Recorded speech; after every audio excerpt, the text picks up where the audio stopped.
Yeah, that one obviously stings, hurts a little bit. Much a little bit different from the game a week ago. This one, you have a lead there with 3 minutes to go and missed, some timely threes where, those balls go in the basket. The outcome could be different. Your lead gets extended, and you have an opportunity there, and looks that guys make all the time. Carl made 8 threes tonight. The one he missed on the break, is the one that he made versus Northeastern. You got to give him freedom to do that, and that was a big shot that just didn't go down, and it was right there. And if that ball goes in the net, it could be a little bit different. Trey had a wide open look there at the top of the key, coming down in transition. Same thing. The last thing you want to do is strip your guys' confidence, especially when they feel that they got a clean look. I thought, those timely shots that we missed, they made. And I thought we did a really, really poor job executing, late in regulation and then all through overtime. I thought that was the difference in the game.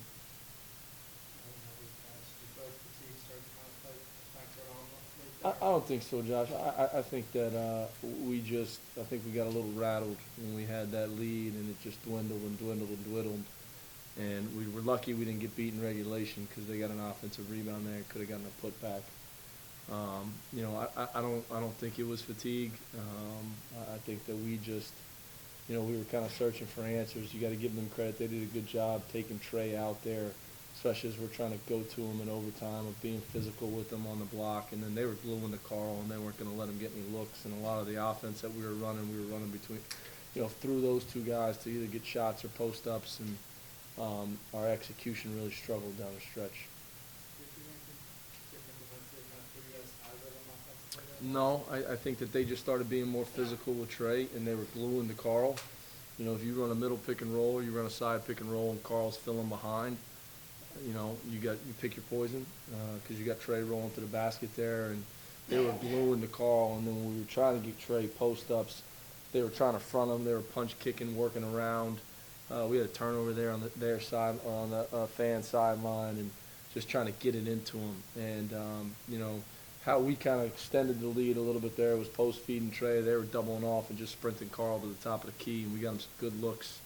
We ran that a couple times coming out of timeouts, and got some good looks. But I think that they just started being a little physical maybe, and we're gluing to Carl, and that's what we were trying to do with Swain, and we lost him a couple times. He ball faked us. We left our feet a couple times, and again, we scored enough points to win the game.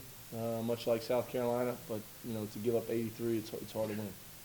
So even if the game seems to correlate with you guys going on big storylines, how do you get the pace of the game to where Yeah, I thought that was a huge key late in the first half. The pace of play was in our favor, and I thought, for the most part there in the second half, we wanted to run, especially, Big DJ was in there, gave us a good lift off the bounce. So we've got to get better. We got to continue to find ways to get better, especially defensively, to be able to press more and rotations and get the game continued to go up and down the floor. I thought late in the game with like 6 minutes to go, they were breaking the pressure pretty easily and got some easy baskets. So we took off trapping, and we're just going to pressure in the full court, and because we were trying to eliminate some of those easy baskets. What's the message to end of regulation overtime to kind of help get these guys kind of get back in the right mindset to attack? Yeah, it's just, hey, we're here. This is our game.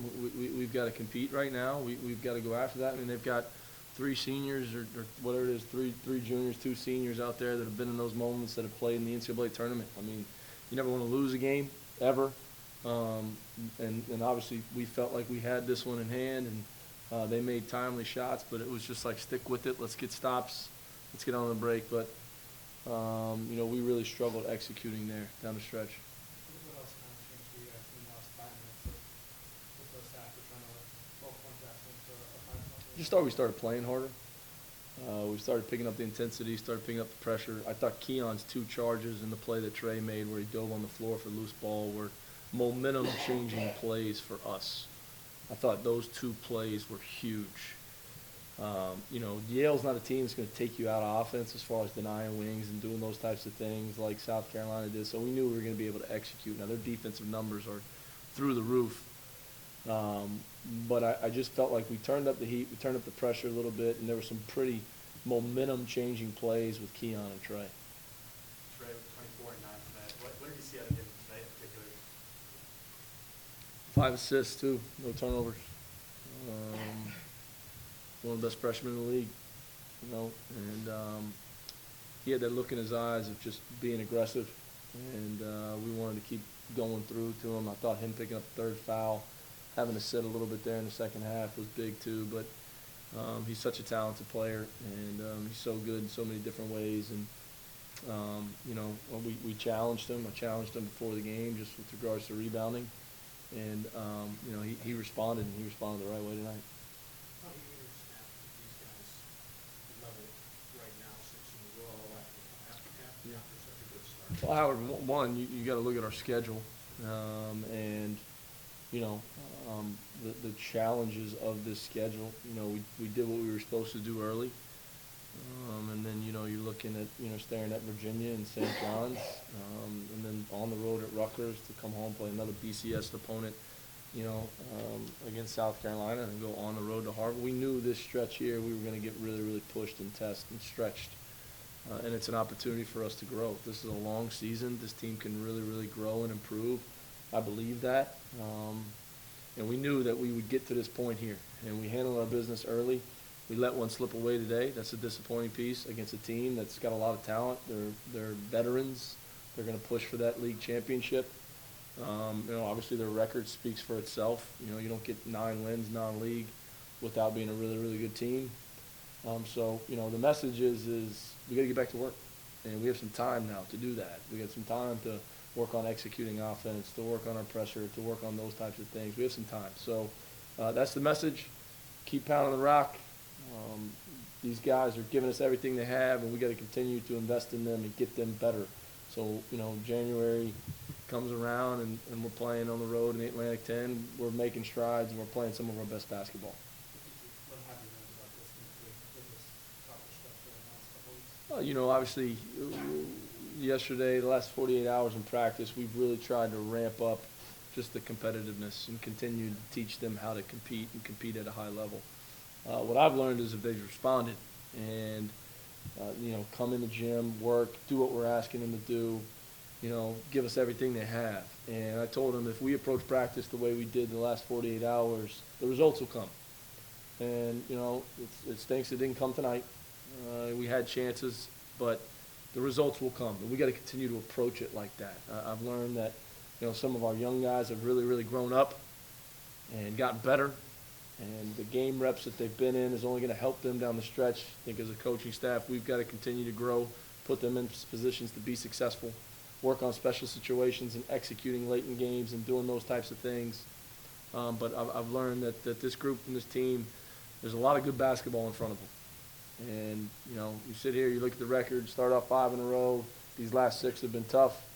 But there's a lot of good basketball, exciting basketball for this group in front of them. And I'm looking forward to going back to work.